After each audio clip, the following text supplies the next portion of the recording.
Hi there, this is Math 7, Unit 2, Lesson 2 on Introducing Proportional Relationships with Tables.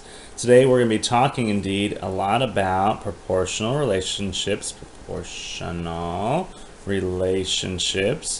And the other thing that's going to come up today is we're going to begin talking about what's called a constant proportionality.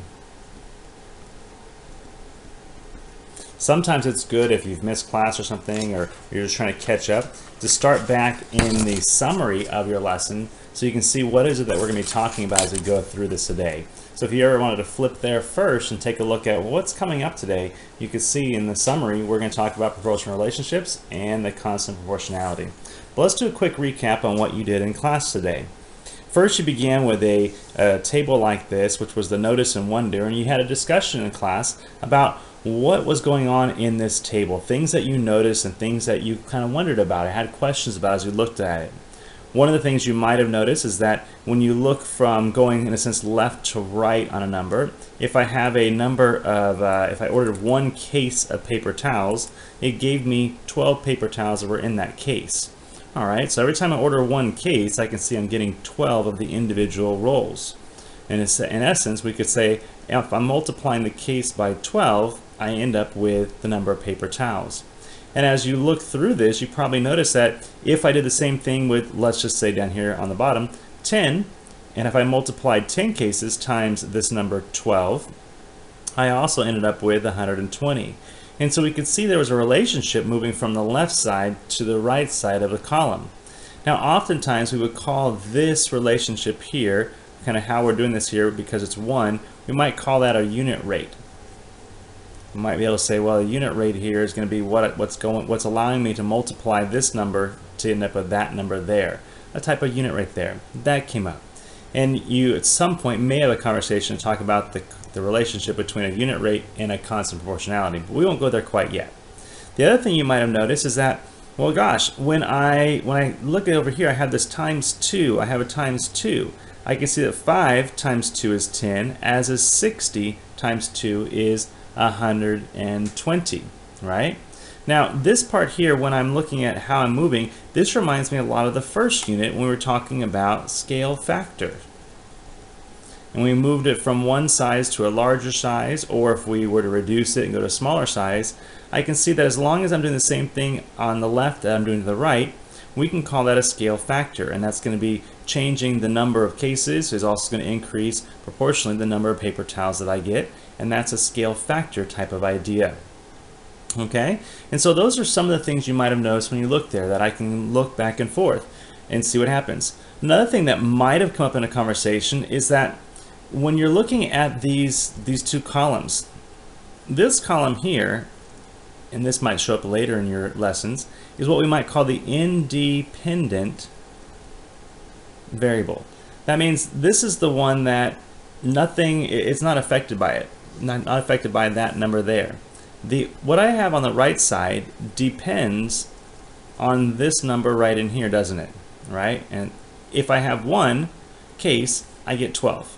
If I have 3, I get 36. So what I have over here is going to be dependent upon what is independent over here.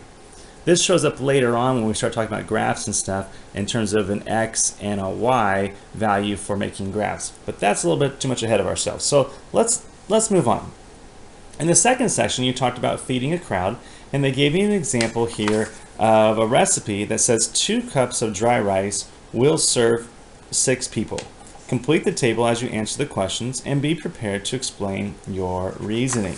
And so what we're looking at then is if it takes 2 cups of rice to feed 6 people, they first ask how many people will 10 cups of rice serve. And if we think back to what we talked about in our notice and wonder section, we know that we can move from a left to right by finding that number that we're multiplying by to get that one. But it needs to be the same all the way through the table. So if it's 2 times a number equals 6, what would that be? Well, we think back and we go, let's try 3. 2 times 3 is 6. Does that value work here as well? Can I do 3 times 3 and end up with 9? Yes, I can. So that tells me for how many cups of rice, how many people will 10 cups of rice serve. If I multiply my 10 cups of rice times this number here times 3, I end up with 30. You got that so far? Right, so we're multiplying it here by this number because there's a proportional relationship between the two columns. The thing they have in common is they're both being multiplied by this 3 right there. All right.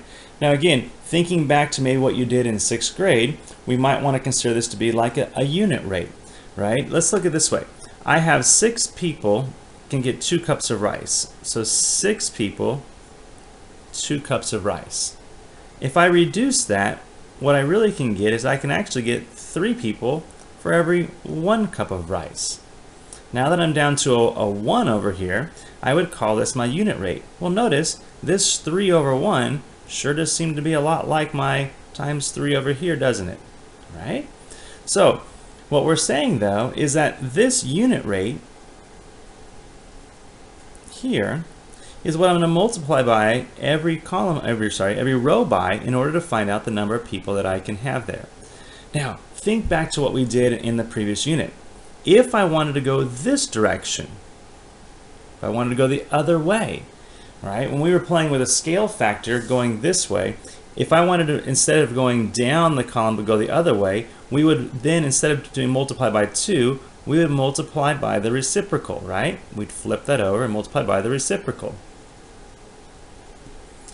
So over here, do you think the same thing could work? Well, let's find out.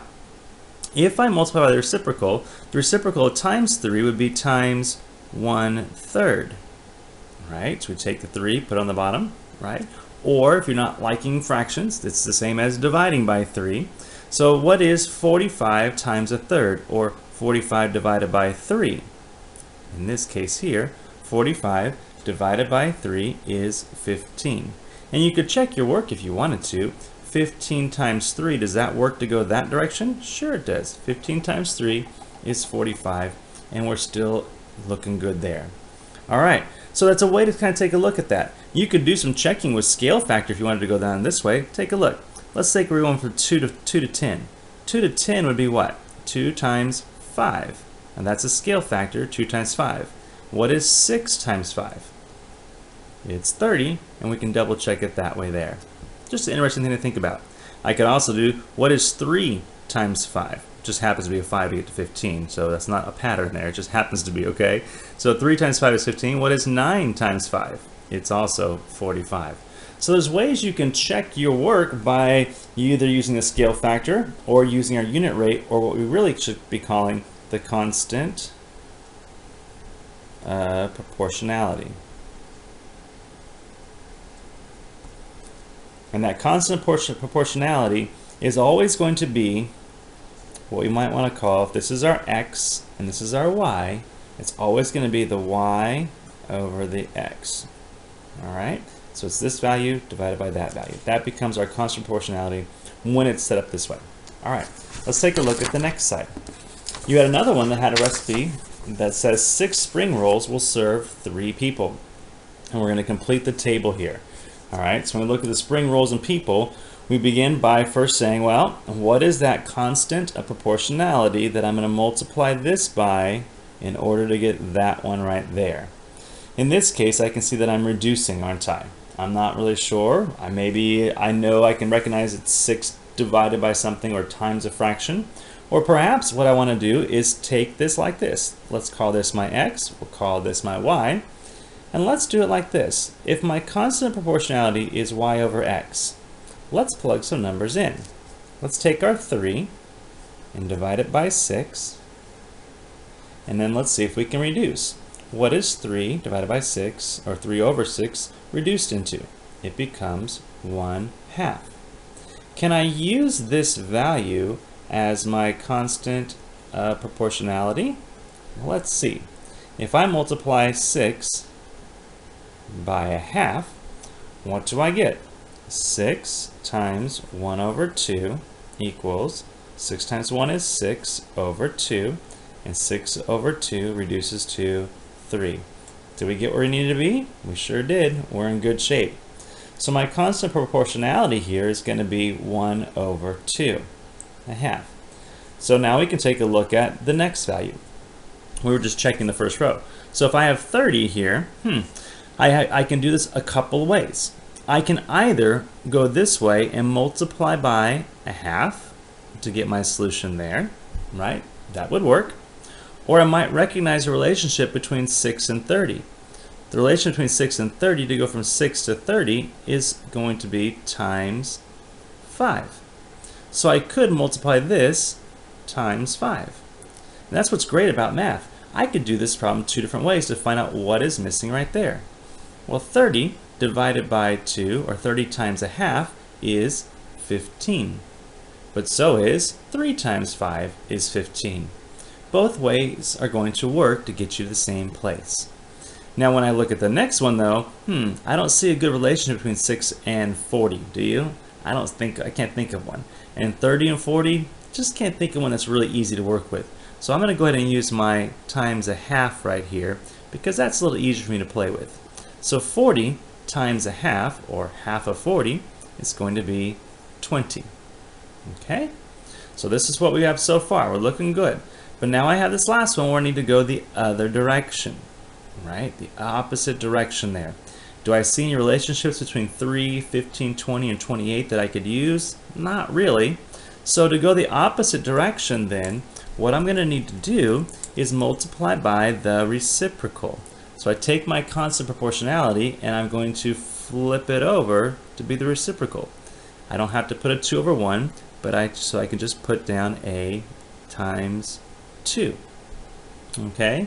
If you want to, for your notes, if you want to make it say 2 over 1, just so you can remember that it is the reciprocal, that could be helpful. So 2 over 1. Recognize that we're flipping it there.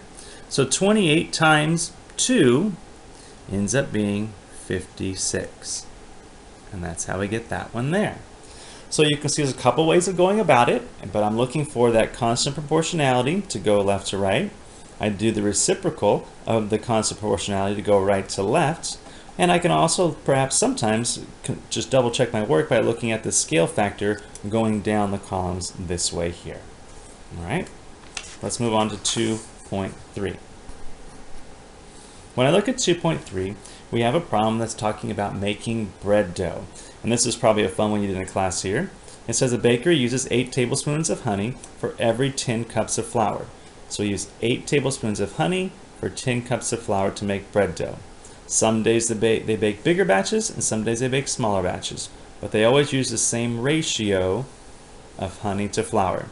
Complete the table as you answer the questions and be ready to explain. Okay, so we're looking for proportional relationships as we go through this here. I have 8 to 10 is what we were given. So let's begin here. How many cups of flour do they use with 20 tablespoons of honey? So the first question is right here in this box. I got to figure that part out. Looking at my vertical side of things, do I see any relationship here between 8 and 20? Maybe not. It's probably a tough one to say there's a relationship multiplying there to get from 8 to 20. Not an easy one. Or even 8 to 13. Not an easy one there that I can think of. That's okay. It's not a problem. So perhaps let's begin with figuring out what is our unit rate or our constant of proportionality. Right? So we have our unit rate, or we can start calling that our constant proportionality. To define that again, we have our x and our y, and we have our y value over our x value. In this case, we have 10 over 8, and we reduce that. And reducing that, these are both even numbers, which means there are 2's in all of them. There are 5 2's in there, and there are 4 2's in there. So my constant proportionality is 5/4, 5 over 4. And I can double check that. 8 times 5 is 40. 40 divided by 4 is 10. So that's my constant proportionality. So now we can use this value to multiply by 20. 20 times our constant proportionality, 5 over 4, becomes, well, this is 20 times 5 is 100. 100 divided by 4, 100 divided by 4 is 25. And we end up right there on that one. Okay, looking good so far. So we got this one at 25. How many cups of flour do they use with 13? Again, 13 is a really strange number. I don't see a relationship with the 13. But if I use my constant proportionality, I can multiply 13 by 5/4 and end up with a solution here. It's going to be a little bit strange one, but it does work out. So 13 times 5, let's do it right here. 13 times 5, I have 5 times 3 is 15. 5 plus 1 is 6. So I have, so 5 times 1 is 5 plus 1 is 6. 65 on the top. And it's 65 then divided by 4, because now I'm at 65 over 4. How many 4s are in 65? I have 1 there. 6 minus 4 is 2. 4 goes into 25 a whole 6 times. 6 times 4 is 24, and we have 1 left over. So I know that as a improper fraction I have 65 over 4, but as a mixed number I have 16, that's my whole number. I have 1 left over, and I keep my denominator the same.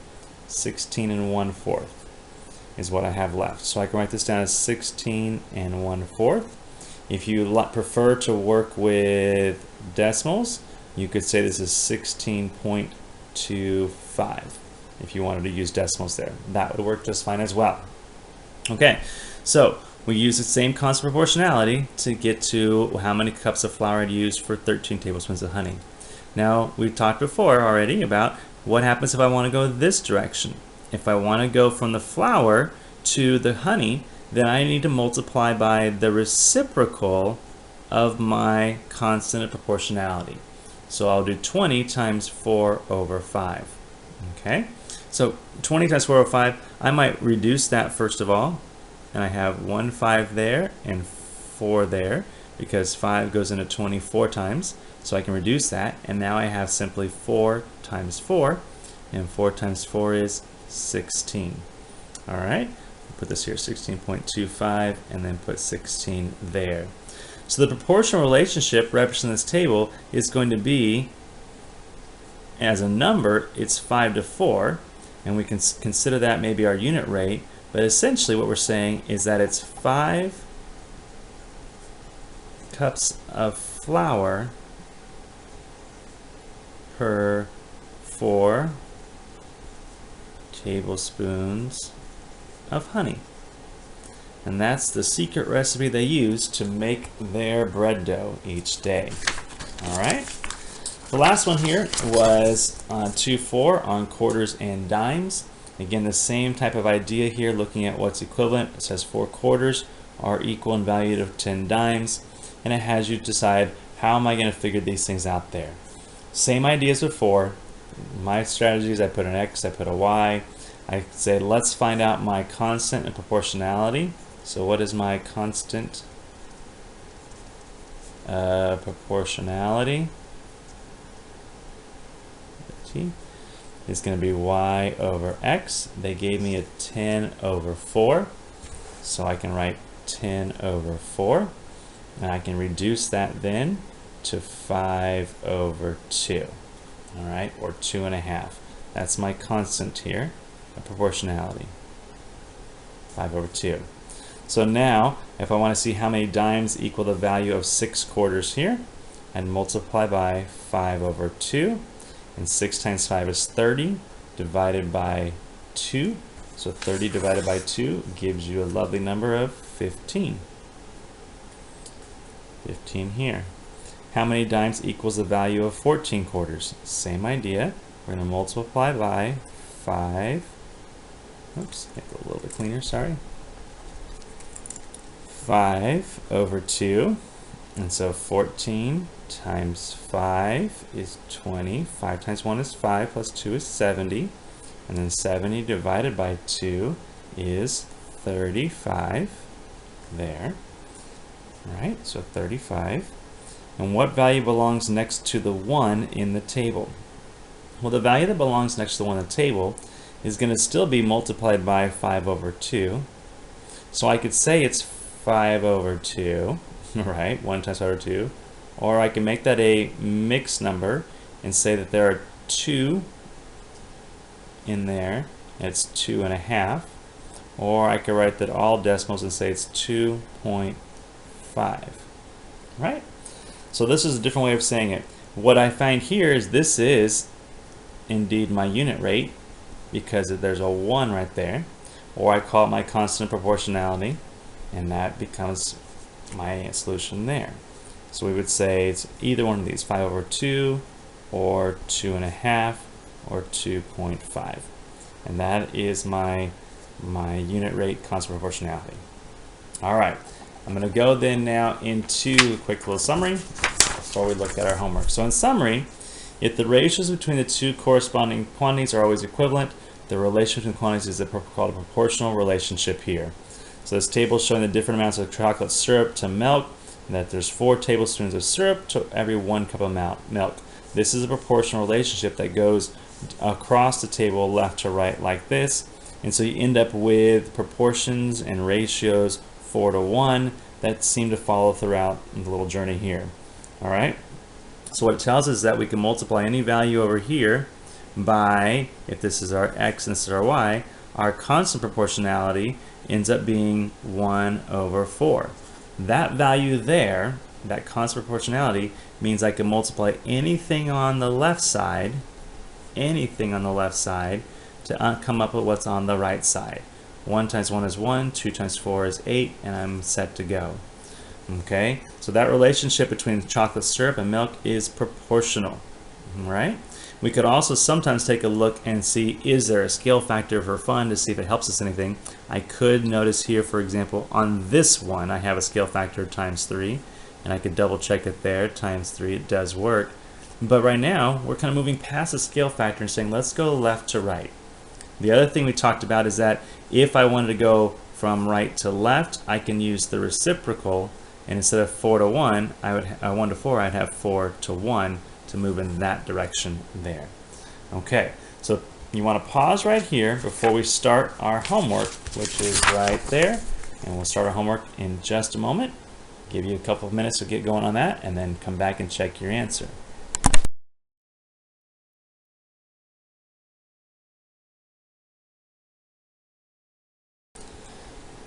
All right, so here we go on your homework. So on the homework, we have Han makes chocolate milk. He mixes 2 cups of milk with 3 tablespoons of chocolate syrup. Here's a table shown that shows how to make the batches of different sizes. We're going to use the information in the table to complete the statements. Some terms are used more than once. And here's our bank of terms down here that we can choose from to fill in the blanks here. So first of all, it says the table shows a proportional relationship between, well, what's it show a relationship between? It shows a relationship between the cups of milk and tablespoons of chocolate syrup. I'm just going to abbreviate things real quick because you can write them in there if you like. So this is what we're showing the relationship between. Scale factor. The scale factor shown is what's happening going down the columns. So it shows the scale factor is going to be 4 because we're multiplying by 4 from what's shown here in this picture. That right there is a scale factor of 4. That's what they're asking, what is being shown there.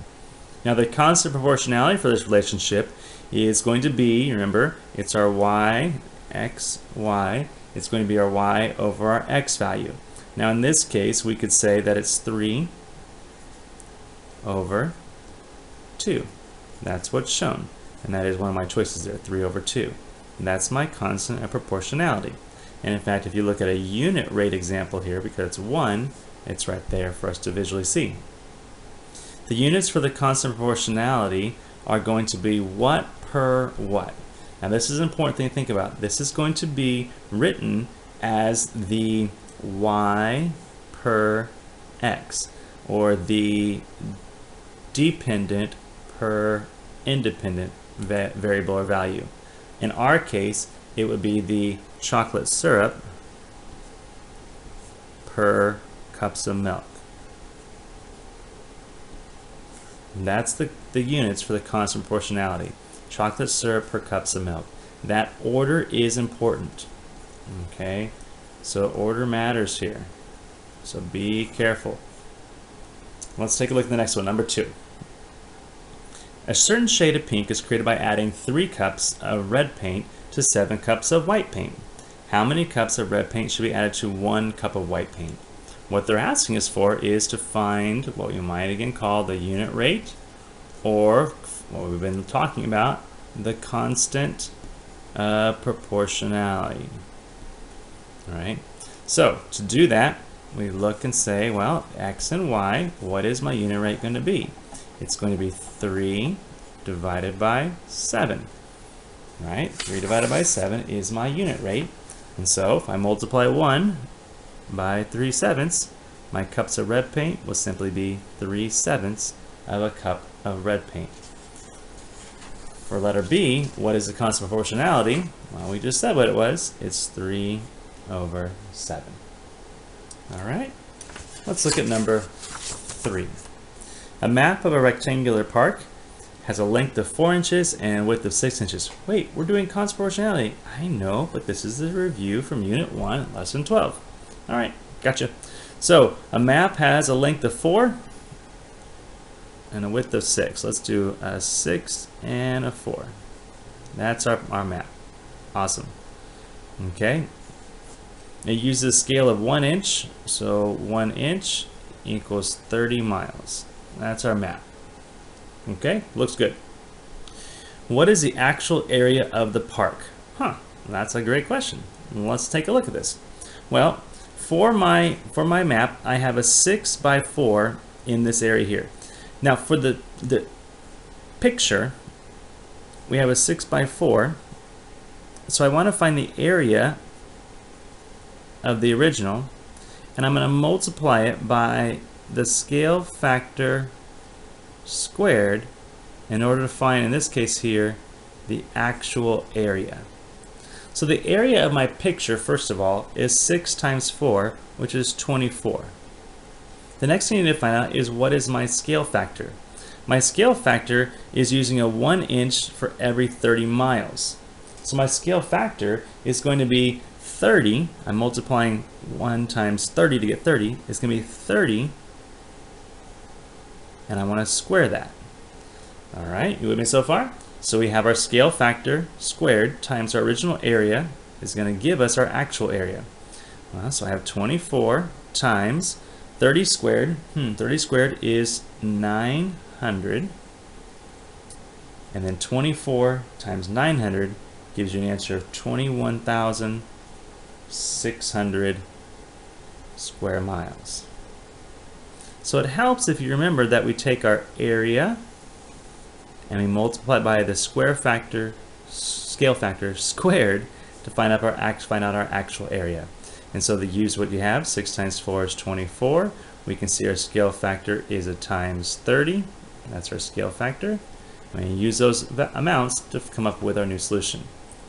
The map needs to be reproduced at a different scale so that it has an area of 6 square inches and can fit in a brochure. At what scale should the map be reproduced so that it fits on the brochure?